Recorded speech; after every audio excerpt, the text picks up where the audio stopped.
बोलो बच्चों, तो आज पढ़ेंगे हम लोग पश्चिमी चंपारण के बारे में। तो पश्चिमी चंपारण जिला के जितने भी बच्चे हैं ध्यान दीजिएगा, ठीक है। जो भी व्यक्ति वहाँ से हैं अपने जिला के बारे में जरूर जानकारी रखिए, है कि नहीं। तो पूछेगा कि पश्चिमी चंपारण का आपको मुख्यालय कहाँ है, तो पश्चिमी चंपारण का मुख्यालय पूछेगा तो बेतिया है। क्लियर है। मुख्यालय पूछेगा तो बेतिया। गठन कब किया था, तो 1971 में किया गया था। चंपारण जिले को विभक्त कर पूर्वी एवं पश्चिमी चंपारण जिला का गठन किया गया। 1971 में डिवाइड कर दिया गया था, चंपारण को 2 भागों में डिवाइड करा गया, पूर्वी चंपारण और पश्चिमी चंपारण। तो बोल सकते हो कि पश्चिमी चंपारण का निर्माण कब हुआ, तो 1971 में हुआ। क्लियर है। क्षेत्रफल की बात करते हैं तो काफ़ी ज़्यादा क्षेत्रफल है, देख लो आप। सबसे ज़्यादा हमको लगता है एरिया के अनुसार यही जिला है, 5228 वर्ग किलोमीटर। काफ़ी ज़्यादा क्षेत्रफल है, लगभग 5000 वर्ग किलोमीटर है। पॉपुलेशन देखिए काफ़ी कम है। देखो अगर देखो सिंपल सी बात है, अगर एरिया ज़्यादा होगा पॉपुलेशन कम होगा, तो जाहिर सी बात है जनसंख्या घनत्व कम होगा, क्योंकि जनसंख्या घनत्व का फॉर्मूला क्या होता है एरिया अपॉन में क्या, टोटल पॉपुलेशन। तो देखो यहाँ पे क्षेत्रफल कितना है, 5228 वर्ग किलोमीटर, और जनसंख्या कितना है, ओनली 39,35,042, यानी लगभग 40 लाख मान के चलते हो एवरेज। तो एवरेज 40 लाख यहाँ का पॉपुलेशन है, और क्षेत्रफल है काफ़ी ज़्यादा 5000 वर्ग किलोमीटर के लगभग। तो जनसंख्या घनत्व काफ़ी कम आ जाएगा, लगभग 500 कितना है, 753 है, 753, ओनली 753। इसका मतलब क्या हुआ कि एक वर्ग किलोमीटर क्षेत्रफल के अंदर, एक वर्ग किलोमीटर क्षेत्रफल के अंदर कितने लोग रह रहे हैं, ओनली 753 लोग। समझ गए। एक वर्ग किलोमीटर एरिया के अंदर कितने, ओनली 753 लोग रह रहे हैं। तो काफ़ी कम है जनसंख्या घनत्व, यानी काफ़ी दूरी दूरी पर लोग रह रहे हैं, है कि नहीं। कुल साक्षरता की बात करते हैं तो काफ़ी कम है, लो साक्षरता की बात आया तो यहाँ पे 55%, 55.70, लगभग 56% लोग ही साक्षर है। यानी कि पश्चिमी चंपारण को ओनली 56% लोग ही साक्षर है। अगर पुरुषों की बात करें तो पुरुषों में 65.59%, लगभग मान सकते हैं 66%। 66% पुरुष जो है शिक्षित है आपके पश्चिमी चंपारण में। महिला की साक्षरता देखते हैं तो महिला साक्षरता काफ़ी कम है, 44.69, यानी लगभग 45% महिलाएं साक्षर है, और बाकी सब अशिक्षित हैं। तो महिलाओं की साक्षरता कितनी है, ओनली 45%। समझ गए। लिंगानुपात की बात करते हैं तो लिंगानुपात ये भी कम है, 909 है। या इसका मतलब क्या हुआ कि 1000 पुरुषों पर महिलाओं की संख्या कितना है, 909 है, यानी कि महिलाओं की संख्या कम है कि नहीं। वही बात करते हैं अनुमंडल की, तो अनुमंडल कुल 3 है। कौन कौन है, ध्यान रखना होगा, बेतिया, बगहा और नरकटियागंज। क्लियर है। बेतिया, बगहा और नरकटियागंज, ये 3 आपके अनुमंडल है पश्चिमी चंपारण के। अब बात करते हैं पश्चिमी चंपारण में कितने प्रखंड हैं, तो कुल 18 प्रखंड है। अगर आप पश्चिमी चंपारण के हैं तो आप जानते होंगे, है कि नहीं, नहीं जानते तो जान लीजिए। प्रखंड कितने हैं, कुल 18 है। कौन कौन है, सीधव, गोनाहा, पिपरासी, भितहा, बेतिया, नौतन, बैरिया, जोगापट्टी, चनपटिया, मंझौलिया, बगहा, ठकराहा, मधुबनी, रामनगर, लौरिया, नरकटियागंज,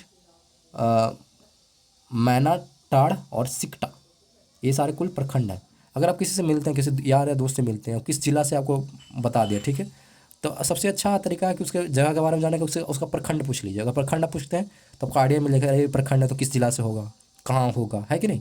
तो जनरली आप प्रखंड पूछिए, प्रखंड सबसे बेसिक चीज़ होता है कि नहीं। इससे आपको आइडिया मिलेगा कहाँ पे है। तो फिर से बता दे रहा हूँ, पश्चिमी चंपारण में कितने प्रखंड है, कुल 18 प्रखंड है। फिर से पढ़ दे रहा हूँ, सिंधव, गोनाहा, पिपरासी, भितहा, बेतिया, नौतन, बैरिया, जोगापट्टी, चनपटिया, मंझौलिया, बगहा, ठकराहा, मधुबनी। ये देखो मधुबनी जिला का बात नहीं है, ये मधुबनी वहाँ का प्रखंड का नाम है, ये कन्फ्यूजन नहीं करना है, थोड़ा ध्यान रखना है, ठीक है। रामनगर, लौरिया, नरकटियागंज, मैनाटाड़ और सिकटा। क्लियर है। ये था प्रखंड। लोकसभा क्षेत्र क्या होता है, लोकसभा क्षेत्र मात्र एक है जो कि पश्चिमी चंपारण में मिलता है। विधानसभा क्षेत्र काफ़ी ज़्यादा है, कुल 9 विधानसभा क्षेत्र हैं। कौन कौन है, ध्यान दीजिएगा, नरकटियागंज, बेतिया, रामनगर, लौरिया, बगहा, चनपटिया, सिकटा, नौतन और वाल्मीकि नगर, कुल 9 विधानसभा क्षेत्र हैं पश्चिमी चंपारण के अंदर।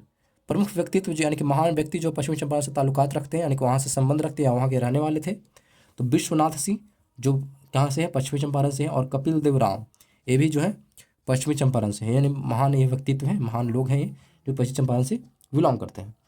प्रमुख स्वतंत्रता सेनानी तो बात करते हैं देवव्रत शास्त्री का, तो पश्चिमी चंपारण से है। और हरवंश सहाय भी कहाँ से है, पश्चिमी चंपारण से है।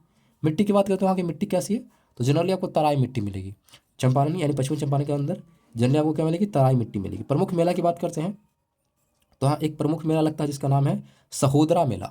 सहोदरा मेला वहाँ काफ़ी फेमस है, आप वहाँ घूमने जा सकते हैं। अभ्यारण्य की बात करते हैं, देखो जैसे ही अभ्यारण्य आ जाए तो ये जो भी बच्चे अगर पश्चिमी चंपारण से नहीं भी हैं, अगर वो तैयारी कर रहे हैं, प्रिपरेशन कर रहे हैं, तो अभ्यारण्य का नाम तो याद रखना ही पड़ेगा। ये भले ही सारे से नहीं पूछे जाए, लेकिन आपको अभ्यारण्य जरूर पूछे जाएंगे। तो अभ्यारण्य इसमें सिर्फ याद रखेंगे जो अदर चीज़ों का प्रिपरेशन कर रहे हैं, और बाकी जो जिला से हैं वो अपने जिला के बारे में पूरी जानकारी रखें। तो अभ्यारण्य पढ़ देता हूँ। तो अभ्यारण्य की बात करते हैं, वाल्मीकि नगर वन्य जीव अभ्यारण्य। वाल्मीकि नगर वन्य जीव अभ्यारण्य पड़ता है पश्चिमी चंपारण के अंदर। तो ये एकदम दिमाग में डाल लेना है, एक क्वेश्चन जरूर आएंगे कि वाल्मीकि नगर वन्य जीव अभ्यारण्य किस जिला के अंदर है, तो पश्चिमी चंपारण के अंदर है। प्रमुख नदी कौन फ्लो करती है, तो गंडक नदी यहाँ बहती है।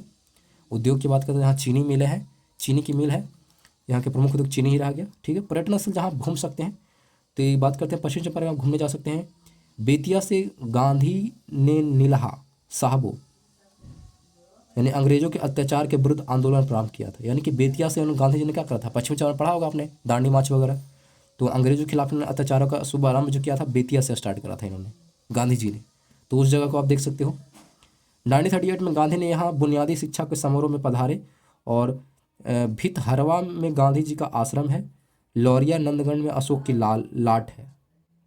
तो समारोह अशोक के बारे में आप जानना चाहेंगे तो लौरिया के नंदगढ़ में जा सकते हैं, और गांधी जी का आश्रम आप देखना चाहते हो तो भितहरवा में जा सकते हैं, जो कि पश्चिमी चंपारण के अंदर ही है। और फिर आप बेतिया में जा सकते हैं, जहाँ से उन्होंने जो भी है अंग्रेजों के खिलाफ अत्याचारों के विरुद्ध उन्होंने लड़ना शुरू किया था गांधी जी ने। तो उसको उस चीज़ को आप देख सकते हैं। तो ये था प्रमुख जगह जहाँ आप घूम सकते हैं पश्चिमी चंपारण के अंदर। तो ये था पश्चिमी चंपारण के बच्चों के लिए, ठीक है। तो ये सबको ध्यान में रखना है, क्लियर है। तो आज के लिए इतना ही, धन्यवाद।